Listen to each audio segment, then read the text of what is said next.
Standard Bank perhaps a step ahead of many other companies in South Africa. You've already been involved with China for a number of years, particularly since ICBC bought a stake in the bank. Is this a natural progression, do you think, that South Africa is now a formal part of this grouping?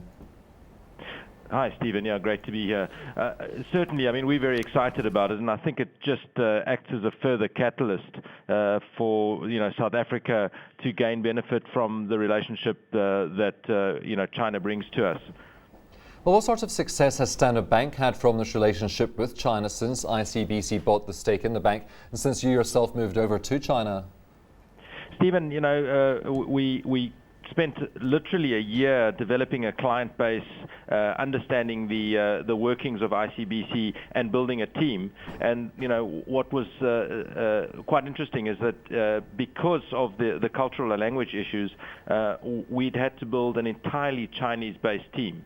And to try and find people with investment banking skills who were Chinese mainlanders, took us longer than we'd expected. So we really, kicked off activities late in 2009, and over the past 2 years, have concluded a number of big landmark transactions using Chinese capital into Africa, into Brazil, and into Russia. And increasingly, the focus has moved from just infrastructure type projects, where you've got a Chinese infrastructure provider and using Chinese capital, to the resource projects that we always expected, oil and gas, mining and minerals.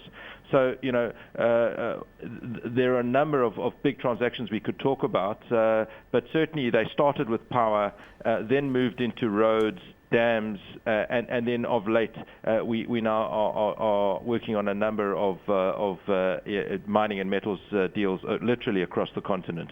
Are we seeing a two-way flow of capital, though? Is it just Chinese capital flowing to other emerging markets like Africa, like South America? Or are we also seeing African capital flowing back to China?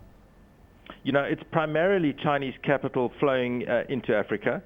But, if one looks at the trade flows, in essence, there are more resources coming into China at the moment than manufactured product coming into Africa.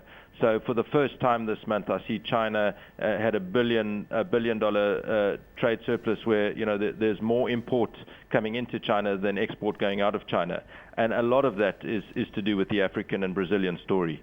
And do you think South Africa's new relationship with China, perhaps as one of these BRICS countries, could help to strengthen even further the trade flows we're seeing? Absolutely. I think it's very symbolic that there was a lot of lobbying by China with the other BRIC members to invite South Africa to become the fifth member, and not countries like Indonesia and others that that were on the short list. And so certainly there's a real sense that we get in Beijing that China is seeing South Africa as an important investment destination of its own. And so I think you'll see a lot more Chinese capital coming into South Africa in the next year. But increasingly, that South Africa is a great staging point for further investment and business development in the rest of Africa. Is there any risk here, though, that South Africa has bitten off more, or might be biting off more than it can chew, that we tie ourselves into trade targets that we cannot meet on equal terms with those other BRIC countries, which are much larger than us? Yeah, I think sanity will prevail. One gets a sense that there's a new economic order being born, and China, Brazil, Russia, India are very eager for Africa to be part of that story. So I think whilst targets may be agreed, I do get a sense that in all of the meetings that we've been to in the last few months, there is a sense of pragmatism, and there is an understanding that it's baby steps first. And let's develop this five-way relationship rather than just chase paper targets. I mean, is there any sense that we can compete in this grouping on an equal footing with countries like China, which have much cheaper labour than South Africa has, and also the scale that South Africa can never hope to achieve? Yeah, I think if one looks at what South Africa brings to the China relationship and brings to BRICS, it has a very different dynamic to China. China has, a very well-educated, low-cost manufacturing population, but they really don't have any resources.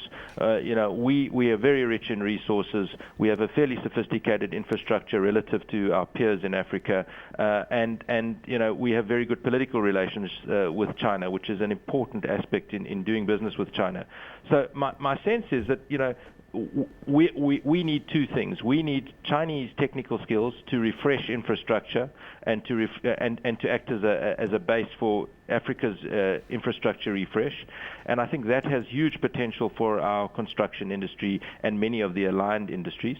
And then the second thing we need is capital to do all of this, and China has that in abundance. So I think, if one looks at the scale, on the one side we need infrastructure refresh and capital, on the other they need access to our resources and access to the African markets. And so I think it's actually a very good marriage. I think we could both benefit from it, and without being glib, it does appear from everything that we see to be a real win-win scenario. Well, finally, you're also speaking at the BRIC meetings later this week about banking cooperation. What sort of cooperation are we talking about, and how do the banking systems of those BRIC countries measure up against each other? Yeah, interesting enough, I think South Africa is very well regulated. It has always had a very sophisticated banking system, which is well regulated by the SARB. So, I think we can hold our head high. I think what the banking element of BRIC is all about is how to optimally use capital and developmental capital in particular to uplift those economies. It's all about job creation, it's all about poverty alleviation, and making sure that the capital resources, and particularly the developmental capital resources of those 5 countries, are used optimally to uplift those economies.